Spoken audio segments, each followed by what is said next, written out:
வணக்கம் மக்களே! இன்னைக்கு எத பத்தி பார்க்க போறோம் அப்படின்னு பார்த்தீங்கன்னா, கீரைகள வச்சு என்னென்ன டிஷ் எல்லாம் செய்யலாம் அப்படின்ற ஒரு சின்ன வீடியோ தாங்க போட்டிருக்கேன். நெறைய கீரைகள வச்சு ஒரு விதமான டிஷ் எல்லாம் செய்யலாம் அப்படின்றத பத்தி இந்த வீடியோல பார்க்கலாம். வீடியோவ ஸ்கிப் பண்ணாத பாருங்க. உங்களுக்கு டிஃப்ரெண்ட்டான கீரைகள் வகைகள பத்தியும், அத என்ன பண்ணலாம் அப்படின்றத பத்தியும் இதில போட்டிருக்கேன். அதுக்கு முன்னாடி நம்மளோட சேனலை சப்ஸ்கிரைப் பண்ணிவிட்டு பக்கத்தில் இருக்க பெல் ஐக்கானையும் கிளிக் பண்ணிக்கோங்க. அதில் ஆல்ரெடி நோட்டிஃபிகேஷனையும் கிளிக் பண்ணிங்கன்னா தான் நம்மளோட சேனலில் போடுற வீடியோ எல்லாமே உடனே தெரிய வரும். வாங்க பார்த்துடலாம். இந்த கீரை பேர் என்னன்னு பார்த்தீங்கன்னா, நஞ்சுண்டான் கீரை அப்படின்னு சொல்லுவாங்க. நஞ்சு முட்டான் கீரைன்னு சொல்லுவாங்க. ஸோ இது வெத்தலையை விட கொஞ்சம் பெருசாக இருக்குங்க. இந்த கீரை தான்.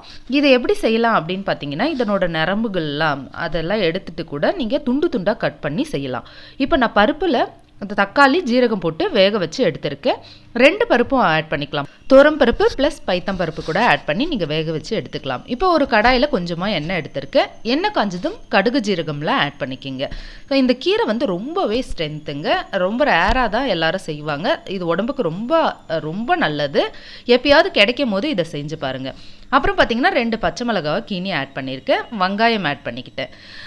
இது வந்து பருப்பில் போடுறதுக்காக தாங்க இந்த மாதிரி பண்ணுறேன். நீங்கள் வந்து கூட்டாவோ அப்படி இல்லைன்னா பொரியலாவோ கூட செய்யலாம்.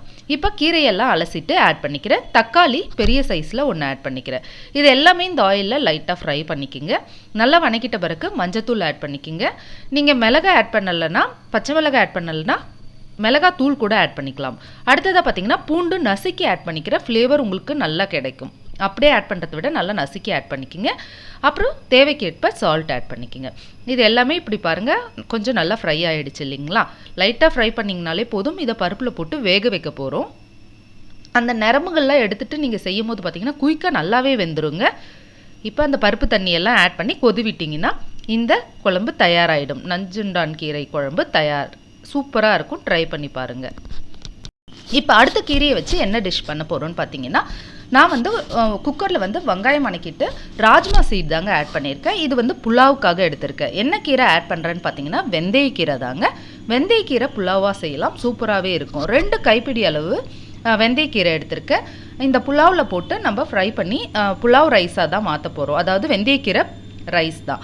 இதில் ராஜ்மா போடும்போது இன்னும் ஸ்ட்ரென்த்தாக இருக்கும். இப்போ பேஸ்ட்டாக அரைச்சிருக்கிறது என்னன்னு பார்த்தீங்கன்னா, இஞ்சி பூண்டு, அதுக்கப்புறம் பார்த்தீங்கன்னா புதினா கொத்தமல்லி, இது எல்லாமே ஜீரகமோட போட்டு, உங்களுக்கு பட்டை லவங்கம் இதெல்லாம் தேவைப்பட்டால் அதையும் ஆட் பண்ணி அரைச்சி எடுத்துக்குங்க.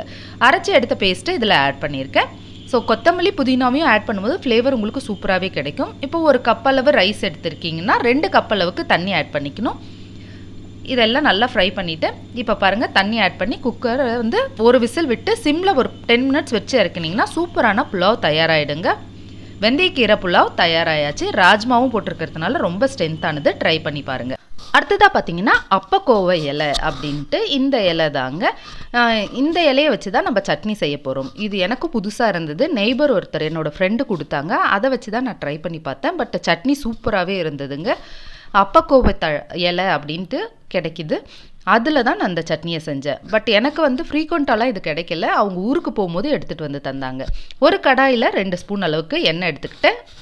அதில் வந்து 1 ஸ்பூன் கடலப்பருப்பு உளுத்தம் பருப்பு ஆட் பண்ணிவிட்டு வரமிளகா 3 ஆட் பண்ணிக்கிட்டேன். பொடியாக நறுக்குனா வெங்காயம் ஆட் பண்ணிக்கோங்க. இது வந்து சின்ன வெங்காயம் ஆட் பண்ணிங்கன்னா இன்னமும் டேஸ்ட்டாக இருக்கும். 2 வெங்காயத்தை ஆட் பண்ணிக்கிட்டேங்க பொடியாக நறுக்கி. இதெல்லாம் ஆயிலில் நல்லா ஃப்ரை ஆகட்டும். எனக்கு வந்து கீரை கொஞ்சமாக தான் கிடைச்சதுன்றதுனால கொஞ்சம் ஆனியனை எக்ஸ்ட்ரா ஆட் பண்ணியிருக்கேன். அதாவது பெரிய சைஸ் ஆனியன் 2 ஆட் பண்ணிட்டேன். அதுக்கு அடுத்தது பார்த்தீங்க தனியா 1/2 ஸ்பூன், ஜீரகம் 1/2 ஸ்பூன் ஆட் பண்ணி இந்த ஆயிலில் நல்லா ஃப்ரை பண்ணிக்கோங்க. அதுக்கு அடுத்ததாக தக்காளி ஆட் பண்ணிக்கிறேன். ஒரு தக்காளி ஆட் பண்ணி அதையும் நல்லா ஃப்ரை பண்ணிக்கோங்க. இதுவும் ரொம்ப நல்லது அப்படின்னு சொல்லி கேள்விப்பட்டேங்க. ஃபஸ்ட் டைம் செஞ்சு பார்த்தேன். சூப்பராகவே இருந்தது. நம்ம புதினா எப்படி செய்வோமோ அதே மாதிரி தாங்க இருந்தது. அப்புறம் உப்பு தேவைக்கேற்ப ஆட் பண்ணிக்கோங்க. மஞ்சத்தூள் கொஞ்சோண்டு. இது எல்லாமே இந்த ஆயிலில் ஃப்ரை ஆகிட்ட பிறகு நம்ம அந்த அப்பக்கோவை தழையை போட்டு ஒரு வணக்கிடலாம். நல்லா அலசி எடுத்துருக்கேன். ஸோ இதை வந்து இந்த வணக்கினதில் போட்டு இன்னொரு டைம் நல்லா வணக்கிட்டு இதை அரைச்சி எடுத்துடலாம். சூப்பராக இருக்குங்க. உங்களுக்கு தேவைப்பட்டால் சாதத்தோடு பிசைஞ்சு சாப்பிட்ணும் அப்படின்னு இருந்தீங்கன்னா கொஞ்சமாக புளி ஆட் பண்ணி கூட நீங்கள் நல்லா துவையல் மாதிரி நல்லா அரைச்சிக்கலாம். ஸோ இப்போ நம்ம வணக்கியாச்சு, அரைச்சி எடுத்துகிட்டு வந்துடலாம். சூப்பராக இருக்கும். பாருங்கள் எவ்வளோ சூப்பராக இருக்குது. இதை தாளித்து நீங்கள் இட்லி, தோசை, சப்பாத்தி, சாதத்தோடு கூட சாப்பிட்லாங்க. சூப்பராகவே இருக்கும். தாளித்து எடுத்துகிட்டு வந்துட்டு எப்படி இருக்குது பாருங்கள். டேஸ்ட்டும் சூப்பராக இருந்தது. கண்டிப்பாக இது கிடைக்கும் போது ட்ரை பண்ணி பாருங்கள். அடுத்ததாக எதை பார்க்க போகிறோம் அப்படின்னு பார்த்தீங்கன்னா, புதினா, கொத்தமல்லி, அப்புறம் பார்த்தீங்கன்னா மணத்தக்காளி கீரை. இது 3ஐயும் வச்சு தான் ஒரு துவையல் பார்க்க போகிறோங்க. சூப்பராகவே இருக்கும். கூடவே நான் கருவேப்பிலையும் ஆட் பண்ணியிருக்கேன். இந்த 4 கீரையும் வச்சு தான் நம்ம இன்றைக்கி துவையல் செய்ய போகிறோம். நல்லா வாஷ் பண்ணி எடுத்து வச்சுருக்கேன். கொத்தமல்லி ஒரு பிடி அளவு, அப்புறம் பார்த்தீங்கன்னா மணத்தக்காளி கீரை ஒரு பிடி அளவு, அடுத்ததாக புதினா ஒரு பிடி அளவு, கருவேப்பிலை வந்து அதுவும் ஒரு பிடி அளவு எடுத்திருக்கேன். இந்த 4 கீரையுமே நல்லா வாஷ் பண்ணி எடுத்து வச்சுக்குங்க. இப்போ என்ன பண்ணலான்னு பார்த்தீங்கன்னா, நான் வந்து இதை அப்படியே அரைச்சி எடுத்துக்கிறேங்க. இதை 4த்தையும் போட்டு அரைச்சி எடுத்துக்கிறேன்.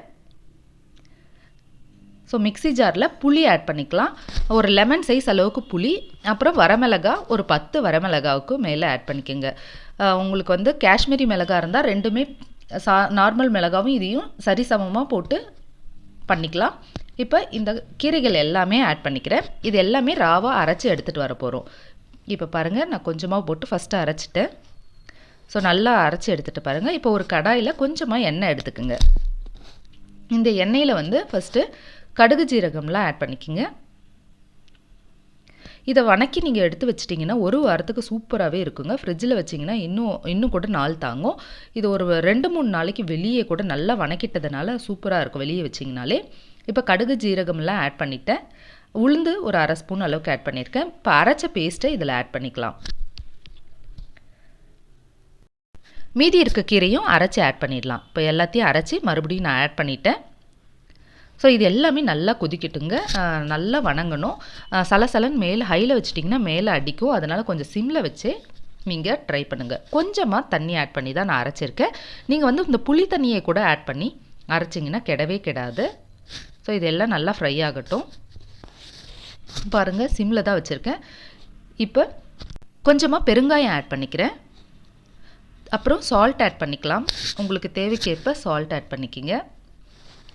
இதெல்லாம் நல்லா கலந்து விடுங்க. கொஞ்சமாக டேஸ்ட்டுக்காக நாட்டு சர்க்கரை ஆட் பண்ணுறேங்க. நீங்கள் வெல்லம் கூட ஆட் பண்ணிக்கலாம். டேஸ்ட்டுக்காக ஆட் பண்ணுறேன். இது ஆப்ஷனல் தான். உங்களுக்கு தேவைப்பட்டால் ஆட் பண்ணிக்கிங்க, இல்லைன்னா விட்டுடலாம். ஸோ இது எல்லாமே நல்லா சுண்டணுங்க. நல்லா கொதித்து உங்களுக்கு வந்து நல்லா தெரியும் பாருங்கள். நல்லா அடியில் அந்த சைட்லலாம் தண்ணிலாம் போகி இதை பாருங்கள் எவ்வளோண்டு ஆயிடுச்சு. நல்லா சுண்டிடுச்சு. அந்த பச்சை வாசம் எல்லாமே போயிடுச்சு. ஸோ இது வந்து நீங்கள் தாளிச்சோ இல்லை இன்னும் கொஞ்சம் எண்ணெய் ஆட் பண்ணி நீங்கள் அப்படியே ஒரு பாக்ஸில் ஸ்டோர் பண்ணி வச்சிங்கன்னா இது வந்து வெளியே கூட ஒரு 4 நாளைக்கு மேலே கூட நல்லா இருக்குங்க. ஃப்ரிட்ஜில் வச்சிங்கன்னா ஒரு 10 நாள் நல்லாயிருக்கும். இட்லி, தோசை, சப்பாத்தி, சாதத்தோடலாம் சாப்பிடலாம். இந்த மாதிரி எண்ணெயை வந்து மேலே நிறுத்திட்ட பிறகு கொஞ்சம் நேரம் கழித்து ஆறிட்ட பிறகு ஒரு 2-3 ஸ்பூன் எண்ணெயை ஊற்றி வச்சிட்டிங்கன்னா ஊறுகாய் சூப்பராக இருக்குங்க. கண்டிப்பாக ட்ரை பண்ணி பாருங்கள் இதை. இப்போ அடுத்ததாக பார்த்தீங்கன்னா எந்த கீரையை வச்சு செய்ய போகிறோம் அப்படின்னு பார்த்தீங்கன்னா வெந்தயக்கீரை தாங்க. வெந்தயக்கீரையோ இல்லை புதினாவையோ இந்த மாதிரி ஒரு கட்டளவு எடுத்துகிட்டு ஒரு 2 பிடி அளவு கூட பொடியாக நறுக்கிக்குங்க. இது சப்பாத்தியில் போட்டு நீங்கள் பிசைஞ்சு சாப்பிடும்போது பார்த்தீங்கன்னா சூப்பராக இருக்கும். வெந்தயக்கீரையும் போடலாம், புதினாவையும் போடலாம், ஈக்குவலாக கூட போடலாங்க. இப்போ பாருங்கள், ஃபுல்லாக நான் வெந்தயக்கீரை போட்டு பிசைஞ்சு வச்சுட்டேன். அதுவே வந்து நீங்கள் பாலக்கீரையில் கூட சப்பாத்தி செய்யலாம். அதை வந்து சுடு தண்ணியில் போட்டு நல்லா அரைச்சி போட்டிங்கன்னா பாலக்கீரை சப்பாத்தியும் சூப்பராக இருக்கும். இதுக்கு வந்து ரைத்தா வச்சு கூட சாப்பிட்லாம். சூப்பராக இருக்கும். கண்டிப்பாக ட்ரை பண்ணி பாருங்கள் கீரைகளை வச்சு. இப்போ அடுத்ததாக எந்த கீரையை வச்சு பார்க்க போகிறோம் அப்படின்னு பார்த்தீங்கன்னா, குக்கரில் வந்து நான் அரிசி எடுத்திருக்கேன். ஒரு கப் அளவுக்கு அரிசினா பருப்பு, பாசிப்பருப்பும் தோரம்பருப்பும் அதாவது 1/4 கப்பு 2 சேர்த்து 1/2 கப் எடுத்திருக்கேன். இதுக்கு வந்து 1:3 தண்ணி வச்சுக்கிறேன். இது என்னன்னு பார்த்தீங்கன்னா கஞ்சி செய்யறதுக்கு தாங்க. இதுலேயே வேணுன்னா பெருங்காயம் போட்டு ஜீரகம் போட்டு நீங்கள் விசில் விட்டு இறக்கிக்கலாம். இப்போ நான் தேவைக்கேற்ப சால்ட் போட்டிருக்கேன். ஜீரகத்தை வந்து நீங்கள் கடைசியாக சேர்த்திங்கன்னா நல்லாயிருக்கும். ஏன்னா இந்த குக்கரில் வந்து மேலே வந்து அடைச்சிக்கும். அதனால் நீங்கள் அப்புறம் போடலாம். இப்போ வந்து நான் மஞ்சத்தூள் கொஞ்சமாக போட்டு பெருங்காயம் போட்டு விசில் விட்டு இறக்கிடுறேங்க. ஒரு 3 to 4 விசில் விடுங்க. பாருங்கள், ஜீரகமும் போட்டுட்டேன். பட் எனக்கு வந்து இதில் போய் அடைக்க ஆரம்பித்த மாதிரி இருந்தது. அதனால் நீங்கள் வந்து எடுத்துகிட்டு கூட போட்டுக்கோங்க. இப்போ இது நல்லா வந்து விசில் விட்டு இறக்கிடலாம். அதே மாதிரி சைடில் வந்து நான் குயிக்காக ஆகணும் அப்படின்றதுக்காக ஒரு பாத்திரத்தில் வந்து தண்ணி வச்சுருக்கேன். இது எதுக்குன்னு பார்த்தீங்கன்னா முருங்கைக்கீரைக்கு தாங்க. நான் முருங்கைக்கீரை கஞ்சி தான் செய்யலான்னுட்டு அதுக்காக தான். இப்போ இந்த தண்ணி நல்லா கொஞ்சம் கொதிச்சிட்ட பிறகு இந்த முருங்கைக்கீரையை வந்து ஒரு 2 பிடி அளவுக்கு நல்லா ஒரு 2 பிடி அளவு எடுத்து இந்த மாதிரி கொதிக்க விட்டிங்கன்னா அதுக்கப்புறம் குக்கர்லேயும் இது எல்லாம் வெந்துடும் இல்லைங்களா. நல்லா வெந்துட்ட பிறகு இந்த முருங்கைக்கீரையில் இந்த இதுவை எடுத்து குக்கரில் விசில் விட்டு எடுத்த அரிசி பருப்பெல்லாம் ஆட் பண்ணிக்கிட்டிங்கன்னா சூப்பரான முருங்கைக்கீரை கஞ்சி தயாராகிடுங்க. இது ரெண்டுமே இன்னும் கொஞ்சம் கொதி விட்டிங்கன்னா நல்லா மிக்ஸ் ஆகிடும். ஸோ நல்லா கொலைய ஆகிட்டா முருங்கைக்கீரை கஞ்சி சூப்பராக இருக்கும். இதுக்கு துவையல் வச்சு சாப்பிட்டு பாருங்கள், செமையாக இருக்கும்.